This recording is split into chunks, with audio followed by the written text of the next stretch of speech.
Joanne Becker, former math teacher who couldn't get a Visa card because the bank said I didn't make enough money 30 years ago. What can we be doing that we are not doing for our children in the public schools in this area? Well, I can tell you that, you know, the saddest comment you ever hear is kids say that school is the most boring place that they go. So, you know, we're developing a curriculum around being an entrepreneur and all of that. Those are really life skills. Those aren't business skills. And we're doing it because we think it happens to be a really remarkable time in the following respect. The kids have figured out two very interesting things. One is that you can be a football player for about 5 years and then you won't remember your name, or you'll be crippled for the rest of your life.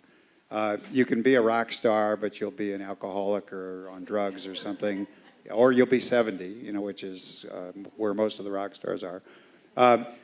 And we thought that that was enough, that entrepreneurs are the new rock stars, but what's really been reinforcing is all the jocks are becoming entrepreneurs and all the rock stars are becoming entrepreneurs.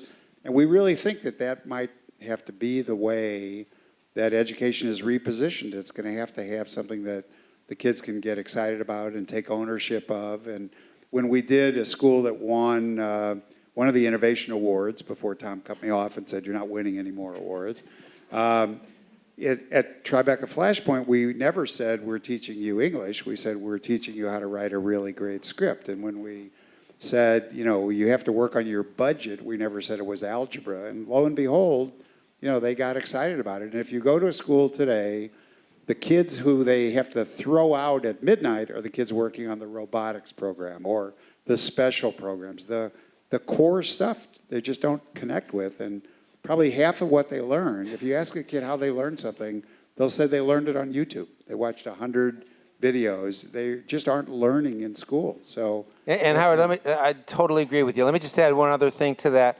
I'm a strong believer that we have to, it's not a matter of adding another course or adding another topic or adding another approach. It's a fundamental shift of moving towards experiential learning, where we don't have classrooms and we don't have kids that are sitting in desks and it's the old factory model. That's right, exactly. Tawfiq? If I may add, there's actually a huge risk in today's, for the new generation. And I wrote something in my LinkedIn yesterday about that. I call it conformity versus innovation. And what has happened, you hear a lot about groupthink.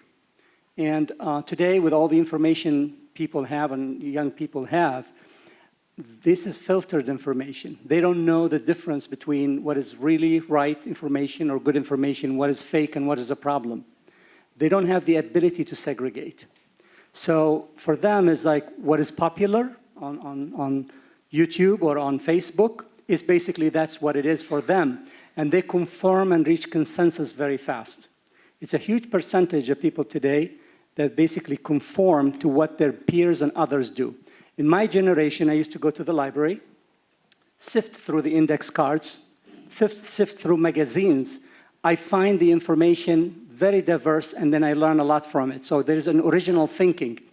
Today, when I go on Google or go on YouTube, they bombard me back with the same information because they know my profile. They know exactly what I searched, so they give me back the same thing. So I don't have the diversity anymore. I have the ability because I learned differently. Young people don't have that. So we call it a mirror rather than a window. And you know, what's going on is that the system now provides affirmation of what you already believe and not new information. And the kids don't understand that it's not objective and that it's not, you know, it's ridiculously filtered. It's really depressing in terms of that. Judy? A number of organizations, such as Lincoln Park Village, have excellent mentoring programs. And I think this partnering of mentors, in answer to your question, is some very tangible change that we can make, expanding these programs. So many Boys and Girls Clubs, so many other organizations are there and really want to do this. And so recruiting volunteers is very, very important.